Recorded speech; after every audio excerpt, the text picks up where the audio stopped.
Olá, alunos! Bem-vindo a mais uma aula de matemática. Está esperto? Já preparou todo o seu materialzinho aí? Caderno, caneta, tudo em mãos? Tudo firme? Antes de começarmos, o que nós precisamos nos lembrar? Daquilo que a gente sempre nos lembra, que precisa trazer à memória, o fato de ir registrar a sua frequência. Isso é muito importante, tá bom? Então vai lá no Classroom, responde as duas questões e marca a sua presença lá, tá bom? E se você está pela TV, não esqueça de organizar o seu material para entregar na escola no dia determinado, ok? Lembranças feitas. Por acaso você lembra o que nós estamos trabalhando? Um conceito bem legal. Lembra que eu brinquei com vocês que nós saímos da situação linear e fomos trabalhar curvas, hein? Estamos trabalhando círculo e circunferência, se você lembrou muito bem. Então, bora lá para a aula. Tá pronto? Beleza, eu tô pronta. Então, vamos lá. Círculo e circunferência, parte 2 hoje, ok? Então, vamos lá ver o que temos de diferente da última aula nessa de hoje. Lembrando, você sabia que circunferência e círculo são coisas diferentes? Então não vai dizer que é a mesma coisa, porque não é, tá bom? Os professores de matemática ficam bravos. Qual é a forma dessa figura geométrica? Uma bola. Não é bola, tá bom? Então respira pra gente entender. Então vamos estar lembrando, circunferência é apenas o contorno. E o círculo? O círculo é o contorno e todos os pontos internos. Então, por isso que ele está pintado ali, ó. É toda aquela parte, aquela região interna. A circunferência é só a voltinha, ok? Então, lembrando, círculo é o conjunto que inclui todos os pontos de uma circunferência e todos os pontos no interior dela. Por isso, pintadinha, ok? Deu para lembrar? Em outras palavras, a circunferência, agora é só a casquinha, ó. É o contorno de um círculo. Então, dessa maneira, a distância entre o centro, lembra quem é o centro? É aquele pontinho que está lá no meio, certo? O centro e um ponto qualquer do círculo é sempre menor ou igual ao raio. O raio é a maior distância do centro até a beiradinha, certo? Então, qualquer distância menor do que o raio, você vai ter pontos que estarão dentro. Então, é um ponto pertencente ao círculo, ok? Deu para lembrar? Agora, esse é um conceito diferente. Já que nós estamos trabalhando com a parte interna, faz sentido a gente trabalhar com a questão da área. O que é a área? É o quanto cabe dentro, né? Então, se a gente está considerando o espaço interno, faz sentido o cálculo da área. Então, visto que possui um espaço interno, a área é dada por essa fórmula. Π, lembra que π é aquele número que veio daquela relação que a gente viu de quantas vezes o diâmetro cabe dentro do comprimento da sua circunferência? É, né? Aquele número quebrado, 3,14, 15 e vai embora para o infinito.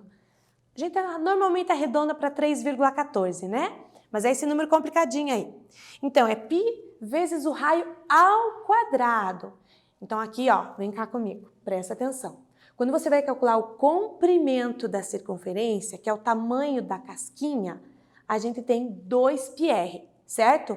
O 2 está multiplicando o π e o r. Quando nós vamos trabalhar com a questão da área, e daí já é com o círculo, é π vezes r ao quadrado. πr ao quadrado, ok? Então, cuidado, comprimento, o 2 está na frente multiplicando. Quando é área, o 2 está lá em cima como expoente do raio. Então, é muito fácil confundir. Então, foca aí. A área é sempre uma coisa um pouco mais, é uma superfície, ok? Então, o 2 está lá como expoente, tá bom? Eu vou dar um tempinho para você copiar essa fórmula que é muito importante e muito usada e a gente já volta.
Muito bem. Copiou?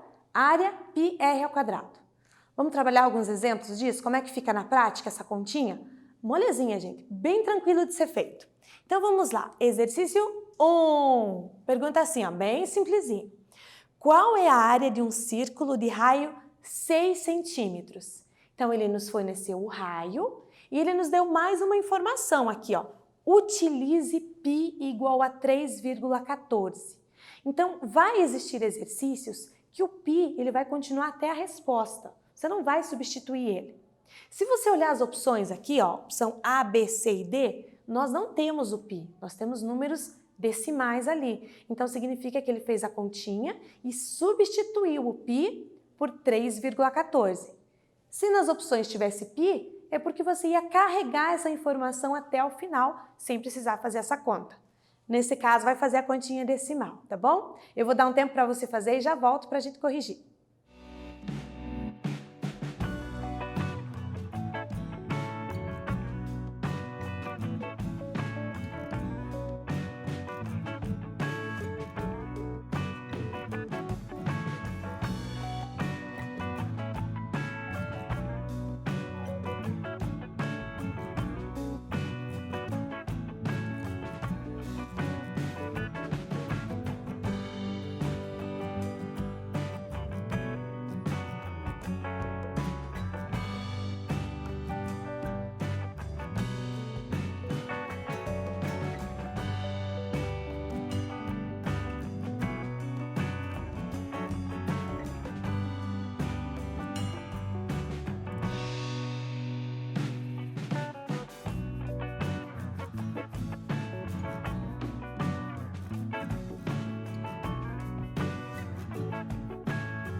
Conseguiu fazer a continha? É fácil, né? O lado difícil só são os números decimais, que daí dá uma pegada, né? Mas é bom que a gente dá uma retomada nesse conteúdo, nessa forma de multiplicação com decimais. Vamos lá ver qual você respondeu? Você respondeu letra D? Se você respondeu, está correto. Vamos ver como que a gente chega nesse número, nessa resposta. Ó, ele quer a área. Então, a área π vezes o raio ao quadrado, ok? Então, nós substituímos. Ele quer que eu substitua o π. Então, no lugar do π, colocamos 3,14. E no lugar do raio, eu coloco o valor que ele nos forneceu para o raio, que é 6 centímetros. Então, vai ficar 6 ao quadrado. Então, primeiro você faz a continha da potência, pelo amor de Deus, não esquece disso, certo? Primeiro potências e raízes, depois multiplicação e divisão, por último as coitadinhas lá da soma e da subtração, tá bom? Então, 6 ao quadrado, 12? Não, você já sabe que não é 12, né? 6 ao quadrado é 6 vezes ele mesmo, 6 vezes 6, 36. Aí o 36 você multiplica por 3,14, ok? Vai dar 113,04 centímetros quadrados. Lembrando que a unidade é elevado a 2, porque é uma superfície, não é uma medida linear, apenas centímetros. Tem que ser centímetro quadrado. Se fosse outra unidade, ia ter que ser metros quadrados e assim por diante. Ok? Tranquila essa? Acho que ficou fácil, né? Já que ficou fácil demais, vamos dar uma apertadinha? Vamos lá? Assim como os pedaços de pizza. Ai, que delícia pizza, né? Você gosta? Gosta, né? Todo mundo gosta. Nós podemos determinar a área de fatias aqui, ó. A pizza é redonda e dividida em fatias. Então, aqui nós também podemos determinar a área desses pedaços. E esses pedaços a gente não vai chamar de fatia na matemática, né? Nós chamamos de setor circular. A fatia de pizza, tá bom? Então, como que a gente determina essa área? Então, para determinar essa área, precisaremos da medida do raio, ok? Porque dependendo do tamanho do raio, muda o tamanho do círculo. Então, lógico, vai mudar o tamanho da fatia, do setor circular. E nós precisaremos do ângulo central. Professor, o que é isso? É esse ângulo aqui, ó, o ângulo da fatia, certo? Porque dependendo do ângulo, ó, se o ângulo for pequenininho, a fatia fica pequenininha. Se o ângulo for maior, a fatia aumenta. E como estamos trabalhando com área da fatia, do setor circular, depende muito desse ângulo ali, ok? Então, como que vai ser feita? Ó, nós vamos resolver através dessa fórmula aqui. A área de um pedacinho, de uma fatia, vai ser alfa, lembra que ângulo é letra grega? Então, alfa sobre 360 graus, já explico o porquê, vezes πr ao quadrado. Então, essa é a fórmula da área da fatia, do setor circular, ok? Professora, eu preciso estar decorando essa fórmula? Você tem duas opções. As pessoas dizem que a matemática é inflexível, né? Que é nada, você tem duas opções aí. Ou você decora essa fórmula, se você tiver facilidade, decorou, gravou, você vai ver que é só aplicar. Ou você vai pensar um pouquinho. Gosta de pensar? Pensar é muito bom, gente. Desenvolve muito o cérebro da gente. Então, se você for pensar, o que você precisa estipular aqui nessa área? Nós vamos montar uma regra de 3. Nós sabemos como determinar a área de todo o círculo, certo? Então, a área de todo o círculo era πr ao quadrado. Então, vai ficar assim, a área do círculo inteiro, π vezes o raio ao quadrado, ok? Nós vimos que depende do ângulo central. Então, se eu determinar a área do círculo inteiro, significa que eu estou pegando todo o círculo. Então, se você for pensar em questão do ângulo central, ele deu uma volta inteira. Uma volta inteira é quantos graus? Exatamente, 360. Então, aqui eu tenho o seguinte, se fosse o círculo inteiro, 360 graus, a área seria πr ao quadrado, tá bom? Eu quero a área de uma fatia só, então eu não sei qual é a área, sei lá, vou chamar de x. A área dessa fatia corresponde a um ângulo central que a gente viu, um pedaço desse ângulo, que é alfa. Esse alfa é fornecido para a gente, tá bom? Mas aqui na fórmula eu não sei. Eu vou te mostrar de onde que vem a fórmula. Então, ó, eu tenho as 3 informações, me falta a quarta. É uma regra de 3. Como que a gente monta isso?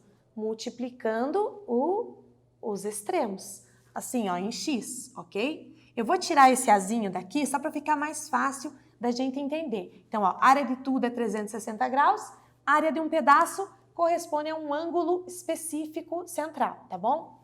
Multiplicando em x, o que que nós temos? 360 vezes x, 360x, igual a multiplicação das outras duas informações. πr² vezes alfa. Vamos colocar alfa vezes πr². Ok? Ai, professora, tem muita letra aí. Calma, foca. O que que nós queremos? X. Então, se eu quero calcular x, eu vou isolar o x. Ele está aqui, ó. Deixa ele sozinho. Então, esse 360 que está multiplicando, ele passa, né? A gente já sabe todo o esquema. Ele passa para o outro lado dividindo. Então, vai ficar assim, x igual a alfa dividido por 360. E eu posso deixar separadinho esse πr aqui, ó. Ou então, o alfa, ou 360, pode dividir tudo. Você escolhe o que você quer fazer. Se você pega o alfa e divide por 360 primeiro e depois multiplica por πr², ou se você vai fazer toda essa multiplicação e depois dividir por 360. Olha aqui, ó. Aqui está a fórmula. Fácil, né? Então, assim, ou você decora a fórmula, ou você lembra como encontrar a fórmula através da regra de 3. Lembrando da área total, 360. A área de uma parte, o ângulo alfa central que é dado. Ok? Vamos para um exemplo, para ver se tira o nó da cabeça aí? Vamos lá? Um exemplo bem tranquilinho, ó. Qual é a área do setor circular, ou seja, dessa fatia que está pintadinha ali, ó, de raio 7 centímetros, então ele nos forneceu o raio, e o ângulo central igual a 50 graus. Então ele também deu o ângulo central. E ele colocou entre parênteses lá, ó, utilize π igual a 3,14. Então significa que você vai trocar o π por esse número. Ele não vai ficar sendo conduzido até a resposta. Eu vou dar um tempinho para ver o que sai e a gente já volta.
Conseguiu estruturar isso aqui? Então vamos lá aplicar essa fórmula aqui para esses dados. Então ele quer saber a área da fatia, cujo raio é 7 centímetros e o ângulo central é 50 graus. Vamos ver como é que fica, ó. Área do setor, então usando a fórmula direto que você ou decorou ou então você lembrou através da regra de 3, tá bom? Vai ser alfa, que é o ângulo central, sobre 360 vezes o πr ao quadrado. Eu sei que às vezes dá preguiça, mas é interessante você escrever a fórmula antes de substituir. Sabe por quê? Para você não errar a substituição dos números, tá bom? Então não tenha preguiça. Às vezes é uma linha a mais que você aumenta no teu exercício que vai te ajudar a organizar o teu pensamento, tá bom? O pensamento matemático tem que ser muito organizado, senão no final dá tudo errado, certo? Então, ó, área do setor é o que eu quero saber. O ângulo central é 50 graus. Então, tira o alfa e coloca o 50 no lugar. Tira o π, porque ele quer que eu substitua o π, tá bom? Então, coloca 3,14. E o raio é 7 centímetros. Então, significa que a minha resposta será centímetros quadrados, tá bom? Olha lá, como é que a gente faz a conta, então? Ó, você pode dividir o 50 por 360. Aí você trabalha com números menores, tá bom? Então, ó, 50 por 360 você pode simplificar, ó. Foi simplificado por 10 aqui, ó. Certo? Dividido por 10 em cima e embaixo, deu 5 sobre 36. Aí, a gente faz a multiplicação, ó. Pode fazer a multiplicação em cima se você preferir. 5 vezes o 3,14 vezes o 49. Da onde que veio o 49? Do raio ao quadrado, né? 7 ao quadrado, 7 vezes 7, 49. E daí, você fazendo a multiplicação toda em cima, dá 769,3. Dividido por 36, 21,36 centímetros quadrados é a área dessa fatia, desse setor circular. Conseguiu fazer? Eu acho que a parte mais difícil aqui, se é que a gente pode chamar de difícil, é você armar a continha com os números com vírgula. Só. Mas isso é tranquilo, você já aprendeu, né? Já aprendeu. Se tiver dúvida, cutuca o professor lá, tá bom? Já aprendeu. Muito bem, terminaram esse? Beleza, conseguiu marcar esse? Então vamos para o próximo. Falando em fatia de pizza, claro que a gente tinha que trabalhar com uma pizza, só pra gente ficar com vontade. A gente é bem bobo, né? A gente vive trabalhando com isso, né? Uma barra de chocolate foi dividida em tantas partes. Aí a gente fica com vontade de comer chocolate. Mas tudo bem, tudo bem. Vamos focar na parte matemática da coisa. Uma pizza média é dividida em 8 pedaços normalmente. Se o diâmetro da pizza é 22 centímetros, diâmetro, foca nisso, qual é a área de cada pedaço? Ele quer que você use também o π como 3,14. Então aí você tem que dar uma pensadinha, porque ele não deu o raio, que a gente precisa na fórmula, mas ele deu o diâmetro. Ele não deu o raio central, mas ele disse que a pizza inteira foi dividida em 8 pedaços. Então eu vou dar um tempinho para você pensar e a gente já volta.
Muito bem, conseguiu estruturar esses dados? Então, lembrando, o raio é 11, porque o diâmetro é 22, então ele é metade. E como é que nós vamos trabalhar aqui, se eu preciso do ângulo central? Né? Porque para calcular a área da fatia, eu preciso dessas duas informações, do raio e do ângulo central. Então, o raio ficou um pouco mais fácil, né? Porque o diâmetro é aquela linha que passa pelo centro da circunferência até 2 pontos na circunferência, certo? Então, por isso que o raio é metade. Então, metade de 22, quanto? 11. E o ângulo central? O ângulo central, eu preciso saber que o ângulo total da pizza é 360 graus, porque dá uma volta completa, ok? Se foi dividido em 8 pedaços, eu divido esse 360 por 8. Olha aqui, ó. 360 dividido por 8, eu tenho o ângulo de cada fatia, ok? 45 graus. Beleza? Então, já tenho o raio, já tenho o ângulo central, tranquilo, posso aplicar na fórmula. Escreve a fórmula de novo, tá bom? Para você substituir cada informação no seu lugarzinho bem certinho. Então, quem é o ângulo central alfa? 45. O π troca por 3,14. E o raio? 11, é metade do diâmetro. Aí dá para você simplificar o 45 por 60, ó. Dá 1/8. Você trabalha com números menores, é mais fácil, tá bom? E 11 ao quadrado, que é a potência, tem que ser resolvida por primeiro. 11 vezes 11, 121, ok? Aí multiplicando 1 vezes 3,14, 3,14. Vezes o 121 dá 379,94. E daí, dividindo por 8, deu esse baita número aí, 47,4925. Aí, arredondando, cada fatia tem aproximadamente 47 centímetros e meio, centímetros quadrados, porque é a área. Tranquilo? Teve que estruturar um pouquinho, né? Todo pensamento matemático tem que ser bem estruturado, bem sistematizado, para que a gente não se engane nas informações. Conseguiu acertar esse? Conseguiu, né? Você é fera! Muito bem para você! Agora vamos complicar mais um pouquinho, porque a gente gosta de arranjar problema, né? Matemático gosta de arranjar problema, porque se não tem problema, não precisa da gente. Entendeu a lógica? Vamos lá. Temos também o que a gente chama de coroa circular. O que é coroa circular? Essa área delimitada por duas circunferências concêntricas. Professor, o que é concêntricas? Elas têm o mesmo centro. Olha o desenho aqui, ó. É no mesmo centro. Aqui é o centro da pequena e aqui também é o centro da grande. É como se fosse uma dentro da outra, ok? E eu quero determinar essa área aqui, tipo uma arruela. Você já viu a arruela? Que é colocada quando coloca parafuso? Ela tem exatamente esse formato. E é necessário determinar a área disso, né? Para quem, por exemplo, para a indústria que produz, precisa saber a área dessa pecinha aí. Porque depende da área, depende do tamanho do parafuso, depende de um monte de coisa. Então, ela é bastante usada. Então, vamos lá. Como que eu calculo essa área, gente? Super fácil. Não tem uma fórmula nova, tá bom? Você calcula a área do círculo maior, π vezes r ao quadrado, e você tira o que você não quer. Lembra daquela esquematização de cálculo de área? Uma das estratégias é essa, né? Você calcula a área do total e vai tirando os pedaços que você não quer. O que nós não queremos aqui? Nós não queremos aquele círculo menor, a área daquele círculo menor. Então, a gente tira. Tirar em matemática é uma conta de menos. Então, eu calculo a área da grande menos a área da menor. Ficou fácil, né? Não é uma fórmula nova. Falando em fica fácil, vamos treinar para ver se ficou fácil mesmo? Então, lembra, a área da grande menos a área da menor, do menor círculo. Então, aqui ele quer o seguinte, determine a área do jardim a ser feito conforme o desenho. Então, eles vão fazer um jardim numa praça, sei lá, não diz que é praça, né? Mas daí a gente já viaja, né? Já vai embora. Vamos fazer esse jardim com esse formato circular aqui. E ele quer saber a área. Provavelmente vai ser plantado grama, né? Grama a gente compra e o cara que planta é sempre por área. É pela superfície. E ele disse para você, utilize π igual a 3,14. Então, pode ver como as opções aqui, ó, tem os numerinhos quebrados, ó, tá bom? Então, não tem π nas opções, é porque ele substituiu. Então, eu vou dar um tempinho, você faz e a gente já volta para ver o que deu.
Conseguiu fazer esse? Esse é mais fácil, né? Você pode calcular separadamente a área de um círculo, a área de outro e, por último, fazer uma conta de menos ou já na mesma linha estruturar. Você escreve área do maior menos área do menor. Aí vai como você gosta de fazer, tá bom? Se você fizer tudo numa linha só, vai parecer que o troço vai ficar maior, tá bom? Mas os cálculos são exatamente os mesmos, tá bom? Então, ó, o raio da maior é 8 metros e o raio da menor é 5. Então, eu vou fazer uma conta com o 8 metros e a outra conta com o 5 metros, ok? Então, ó, qual é a fórmula da área? Π vezes R ao quadrado. Então, aqui no exercício eu fiz primeiro, separadamente, para não ficar muito grande a conta, a área de cada um. Então, a área do maior, troca o π por 3,14 e o R é o raio é 8, ok? Então, 8 ao quadrado, você faz a potência por primeiro, é 64. 64 vezes o 3,14, 200,96 metros quadrados. Guarda essa informação, ainda não terminamos, precisamos determinar a área do menor, tá bom? Então, a área do menor é você trocar no lugar do raio o número 5. Então, ó, no lugar do π, 3,14 e no lugar do raio agora o número 5. Então, primeiro a potência, 5 ao quadrado, 25, vezes o 3,14, deu 78,5 metros quadrados. E agora, terminou? Falta o último detalhe, né? Qual é o último detalhe? A subtração. Eu preciso pegar a área do maior círculo e tirar a área do menor. Então, ó, 200,96, que foi o que deu a área do maior, menos 78,5, que é o que deu a área do menor. Então, essa subtração vai dar 122,46 metros quadrados. Ficou fácil, né, gente? Não é difícil, é tranquilinho. O único problema aqui são os números decimais, que às vezes atentam um pouco a vida da gente, né? Mas doma eles aí, certo? Pois muito bem, então. Resposta certa, letra C. Não pode esquecer de marcar o xizinho, senão você acaba perdendo a questão inteira depois de ter resolvido tudo só por falta do X na opção correta, ok? Então, o que nós trabalhamos hoje? Círculo e circunferência. Dentro disso, nós vimos área de setor circular, área de coroa circular. Bem legal essas partes arredondadas aí, né? Que existem bastante na nossa vida. E na próxima aula? Na próxima aula nós vamos ver algumas situações, problemas envolvendo essas questões do círculo e da circunferência, ok? Grava aí essas informações, anota o que for preciso aí e na próxima aula nós nos vemos para trabalhar mais sobre essas questões do círculo e da circunferência, beleza? Até a próxima aula, gente. Tchau!